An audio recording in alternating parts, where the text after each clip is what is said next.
Let's walk through it. All the things that had to go right for Phoenix and all the things that had to go wrong for the Clippers for that to end the way it did.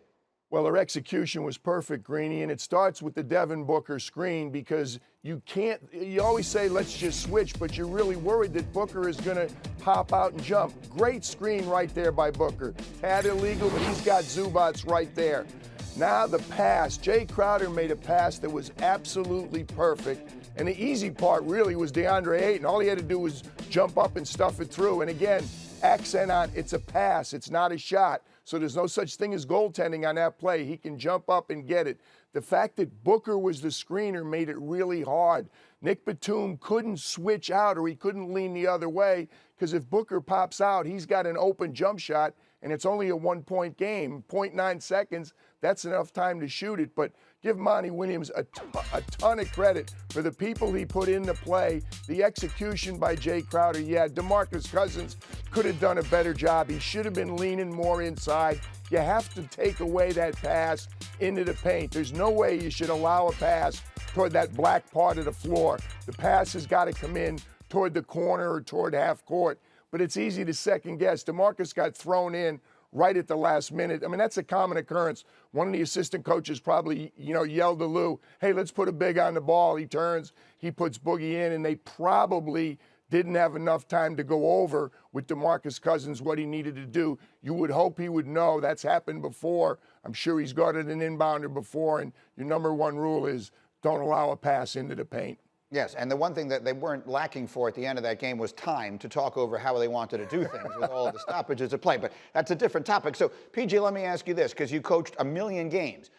We just heard what Monty Williams, the winning coach, said in the huddle. What is the coach on the defensive side saying there? What are you telling your players as they're going out to defend that in the final 0.9 seconds?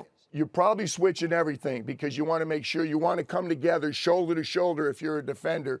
You have to let them know, hey, 0.9, guys, there's enough time to catch it and shoot it. It's not a 0.3 deal. It's 0.9 seconds. So you're switching. You're telling your inbounder, don't allow a pass into the lane. You see, poor Nick Batum didn't know what to do. He knew it was a good screen, and Ayton was probably open, but the last guy in the world that he wanted to leave is Devin Booker. So he's kind of caught between a rock and a hard place, and you love to go shoulder to shoulder and switch that. When it's a big small, it's the toughest thing to switch. That's why Monty had the big and the small involved in the screen, Devin Booker and Deandre Ayton. And speaking of the big and the small, that is becoming a really good 1-2 punch for a Phoenix team that is now 2 wins away from the NBA Finals. And there's been so much attention paid to Booker, and rightfully so, for how well he has played. But I know that you are keeping a close eye on Deandre Ayton. We may be seeing a star born there as well. He's playing so much better than he did in the regular season, and it's versatility, Greeny, that makes him so hard. This guy's 6'11", 250. Look at him put the ball on the floor and beat you on the dribble right there. He's a big man. We know he can run the floor, and we know he can catch it and dunk it. But again, all big guys can't do that right there. Can he rebound? Yes, he can rebound. He averages over 10 a game. He averaged a double-double regular season and playoffs. Is he a shot blocker? Yes, he is. He averages over 1 a game. So he plays on both ends of the floor. And here's what he can do that a lot of people don't realize. He can shoot the ball. He shoots 63%. He's not going to be 23 years old until next month, Greeny. He was very good. He's taking it to another level right now. He's reaching his potential. He was a one and done in Arizona, so it feels like he's been around a while, but he's still only 22 years old. And again, he's 2 wins away from the NBA Finals. PJ, we'll check back with you as we continue here. Thank you so much, my friend. And let me run the floor here.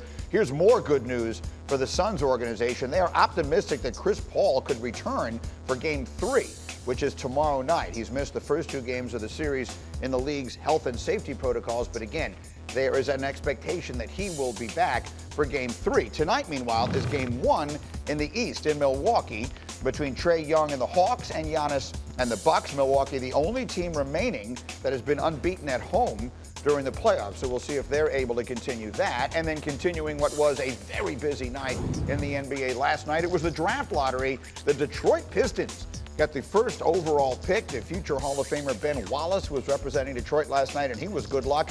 Cade Cunningham is projected to the Pistons with the first pick, and according to Woj, Cunningham will only meet with the Pistons and nobody else. And as for the rest of the top 5, Here's what it looks like according to our own Jonathan Gavoni. After Cade, you got Jalen Green going to Houston. He was the top college prospect before opting to play in the G League.